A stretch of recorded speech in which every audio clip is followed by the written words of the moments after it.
దమ్ము కనబడతలేదు. జై తెలంగాణ. ఈరోజు పెద్దపల్లి పట్టణానికి విచ్చేసినటువంటి గౌరవ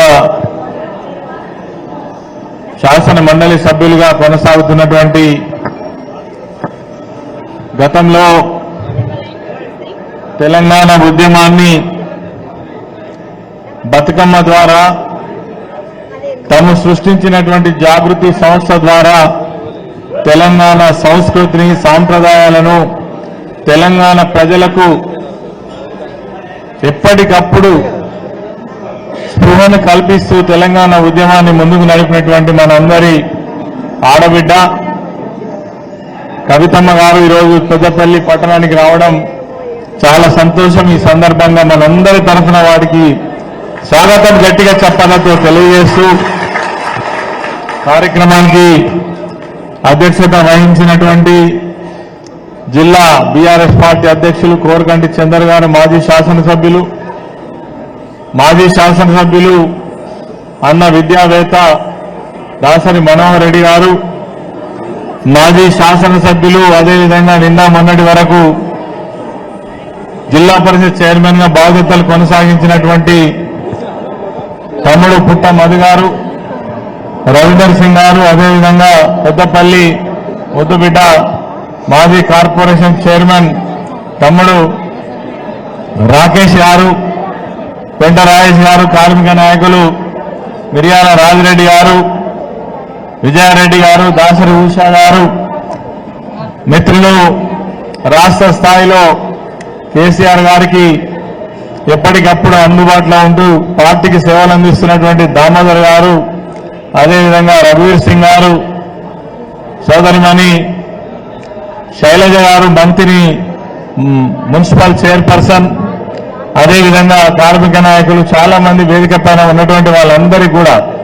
పేరు పేరున పెద్దల మురళీధరరావు గారు, మా Ramagundam vice deputy mayor Abhishek Rao garu, అందరికీ కూడా పేరు పేరున ఇక్కడికి వచ్చినటువంటి నాయకులందరికీ, కార్యకర్తలందరికీ, మరి ముఖ్యంగా మా మహిళా సోదరిమణులందరికీ కూడా, కార్మిక నాయకులందరికీ కూడా మరి ధన్యవాదాలు తెలియజేస్తూ ఈరోజు తెలంగాణ రాష్ట్రంలో ఒక దుర్మార్గమైనటువంటి పరిపాలన కొనసాగుతున్నది. వాస్తవంగా ఎవరైనా ప్రభుత్వంలోకి వచ్చిన తర్వాత వాళ్ళు ఇచ్చిన హామీలను నిలబెట్టుకోవడం కోసం, ఈ రాష్ట్రంలో ఉన్నటువంటి సమస్యల పరిష్కారం కోసం ఆలోచిస్తారు. కానీ ఎన్నికల సమయంలో అబద్ధాలే, ఎన్నికలైపోయి అధికారం చేతికి అందించిన తర్వాత దానికంటే డబల్ అబద్ధాలు, దేవుళ్ళ మీద ప్రమాణం చేసి కూడా మరి మాట తప్పినటువంటి ముఖ్యమంత్రిని, ప్రభుత్వాన్ని మనం కొత్తగా ఒక తెలంగాణ రాష్ట్రంలో చూస్తున్నాం. వాస్తవంగా ఈ రాష్ట్రమే రాకపోతే ఈ కథ, ఈ కార్యక్రమం ఉండేది కాదు. తెలంగాణ రాష్ట్ర సాధన కోసం గౌరవ ఆనాటి మన ఉద్యమ నేత, మాజీ ముఖ్యమంత్రి వర్యులు, మనందరి నేత మరి కేసీఆర్ గారి యొక్క పట్టుదల కావచ్చు, తెలంగాణ రాష్ట్ర ఏర్పాటు కోసం చేసినటువంటి కృషి కావచ్చు, మనందరికీ తెలియని కాదు. అసలు ఈ రాష్ట్రంలో అనేక సమస్యలకు పరిష్కారం చూపించినటువంటి నాయకులు కేసీఆర్ గారు.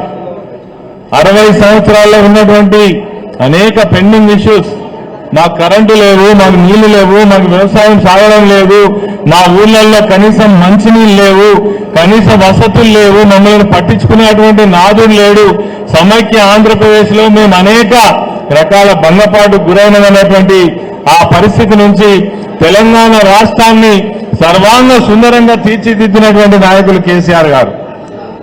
నేను ఎక్కువ మాట్లాడకుండా ఒక విషయం ఈ సందర్భంగా తెలియజేస్తా. ఒక్కొక్క ప్రభుత్వానికి ఒక ప్రయారిటీ ఉంటుంది, కానీ ఈ ప్రభుత్వానికి ఏం ప్రయారిటీ ఉన్నది? ఇగో మనకు ప్రత్యక్ష సాక్షి కవితమ్మ ఉద్యమంలో తెలంగాణ తల్లి విగ్రహం ఇయ్యాల పుట్టింది కాదు. నాకు తెలిసి 2003 సంవత్సరంలో ఉద్యమ సమయంలో తెలుగు తల్లి కాదు, తెలంగాణకు మనకంటూ ఒక తల్లి ఉండాలని ఆ తల్లి రూపాన్ని ఈ రాష్ట్రంలో ఉండేటువంటి తెలంగాణ మేధావులతో పాటు తెలంగాణ వాదులందరూ ప్రజలందరి ఆమోదంతో పెట్టినటువంటి తెలంగాణ విగ్రహాన్ని ఇలా మనందరి కళ్ళ ముందర మనందరం చూస్తుంటే వద్దని మొత్తుకుంటే చాటుకు దాసి మనందరినీ ఆత్మ గౌరవాన్ని వంచినటువంటి ముఖ్యమంత్రి ఇవాళ ఉన్నటువంటి రేవంత్ రెడ్డి అని ఖచ్చితంగా మనం చెప్పవచ్చు. ఎందుకు అక్కడ ఒక ప్రత్యేకత ఉన్నది. తెలంగాణ తల్లి అక్కడనే పెట్టడానికి కేసీఆర్ గారు ఆలోచించడానికి ఒక ప్రత్యేకత ఉన్నది. ఒక మంచి బ్రహ్మాండమైనటువంటి దేశంలోనే ఎక్కడ లేనటువంటి ఒక సెక్రటరేట్ బిల్డింగ్ నిర్మాణం చేసుకున్నాం. దాని ముందన్నే అమరవీరుల స్తూపాన్ని నిర్మాణం చేసుకున్నాం. ఆ మధ్యలో తెలంగాణ తల్లి విగ్రహం బ్రహ్మాండంగా ఉండాలనే ఉద్దేశంతో అక్కడ నిర్మాణం చేసి ఆ పెడస్టిల్ కట్టి రెడీగా ఉంటే ఏ హక్కుతోటి ఏ అధికారంతో తెలంగాణ ప్రజల యొక్క మనోభావాలను కించపరిచే విధంగా బలవంతంగా రాత్రికి రాత్రి తీసుకొచ్చి మరి ఆ తెలంగాణ మరొక కాంగ్రెస్ తల్లిని తీసుకొచ్చి పెట్టినటువంటి సంగతి మనందరికీ కూడా తెలుసు.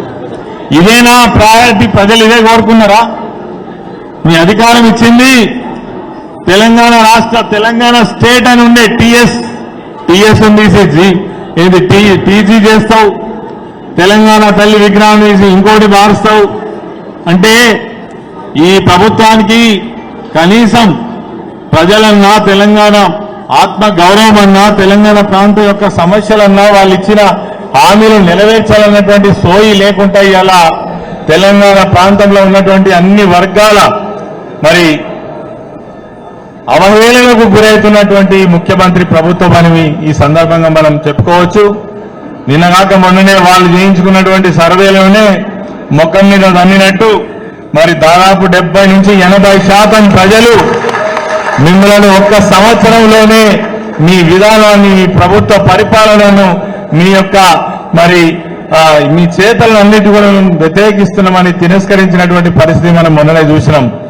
కాబట్టి ఇలా మీ ఉత్సాహం చూస్తుంటే ఇటు తెలంగాణ బొగ్గుగని కార్మిక సంఘం కావచ్చు, ఈ ప్రాంతంలో ఉన్నటువంటి నాయకుల ఉత్సాహం కావచ్చు, మరి ప్రజల యొక్క ఉత్సాహాన్ని మనం పుణికిపుచ్చుకునే ఈరోజు ఈ ఆనందాన్ని మనం ప్రదర్శించడం జరుగుతా ఉంది.